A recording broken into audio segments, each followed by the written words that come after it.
آمنت بالله وملائكته وكتبه ورسله واليوم الآخر والقدر خيره وشره من الله والبعث بعد. Chers frères, chers sœurs, aujourd'hui, voici les méthodes que nous devons essayer d'avoir étant des musulmans. Au lieu de passer le temps en défilant chez les charlatans. Parce qu'aujourd'hui, c'est ce qui, malheureusement, c'est ce qui affaiblit la communauté musulmane, parce que nous voulons nous donner à la faiblesse, nous voulons nous donner à la facilité. C'est vrai, je ne vous demande pas d'aller voir un chèque, ce n'est pas un problème. Mais ce que je vous demande, ce qui plaira à Allah subhanahu wa ta'ala, et ce qui va faire que vos besoins seront résolus dans les meilleurs délais, c'est lorsque vous prenez l'initiative de vous purifier. Vous prenez l'initiative, ne serait que de faire 2 rakats comme Dieu le dit dans le Saint-Coran.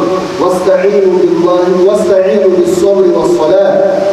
Demandez le secours d'Allah subhanahu wa ta'ala. Demandez l'aide d'Allah subhanahu wa ta'ala à travers les prières et la patience. Ne nous donnons pas aujourd'hui à la facilité. Combien de musulmans aujourd'hui, nous sommes partis donner des centaines de mille pour régler des problèmes économiques. Déjà nous avons des difficultés économiques et nous partons donner des centaines de mille à certaines personnes dans l'espoir que ces personnes-là pourront régler le problème.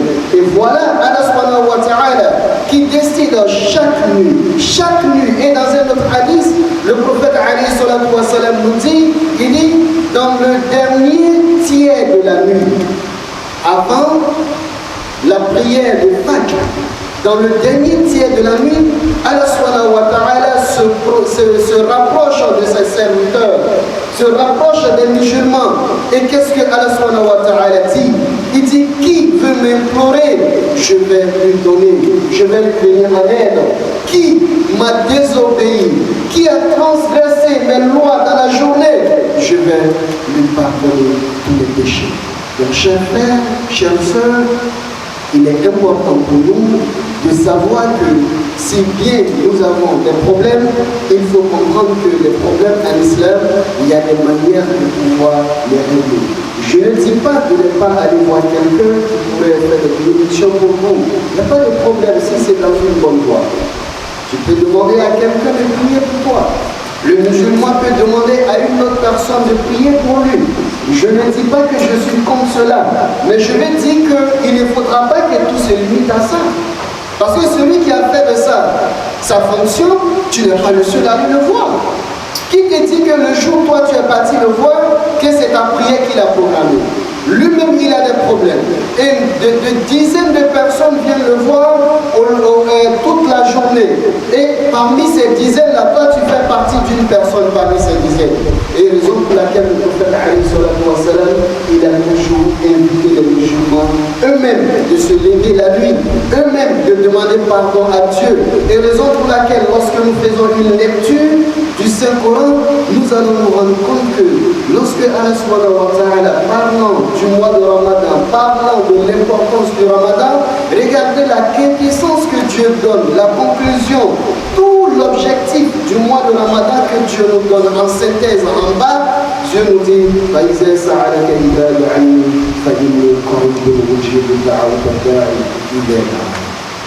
regardez tout ce que Dieu nous dit. Il faut t'abstenir de faire ceci, de faire cela. À la fin de tout ce que Dieu nous demande durant le mois de Ramadan, qu'est-ce que Dieu veut?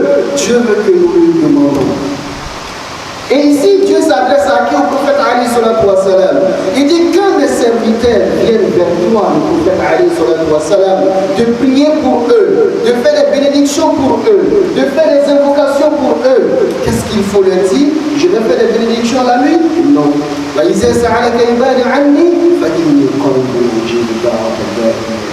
Sache bien, dis-le que celui qui veut me demander quelque chose, celui qui a besoin de mon soutien, il faut lui dire que je suis proche de lui.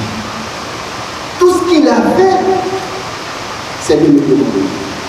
Donc ne nous privons pas de cette faveur que Allah subhanahu wa ta'ala a fait pour cette communauté, la communauté musulmane. La communauté musulmane est comme des sages le disent, Man arada al-ghula sahir al-layal.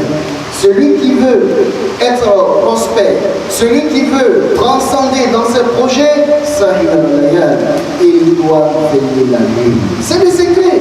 Même les étudiants, de moment, on n'a pas de secret à se cacher. Pour quelqu'un qui veut réussir à son examen, au moment où les autres sont en train de dormir, sont en train de ronfler, il faut te lever un peu dans la nuit et concentre-toi pour réviser. La manière dont la révision à cette heure est importante, c'est de même manière demander à Allah subhanahu wa ta'ala à ces heures sont très importantes parce que Dieu même décide de vous donner une opportunité de pouvoir expliquer vos péchés, de pouvoir régler vos problèmes, de pouvoir vous assister dans vos projets qu'Allah nous donne d'abord. آمنت بالله وملائكته وكتبه ورسله واليوم الآخر والقدر خيره وشره من الله والبعث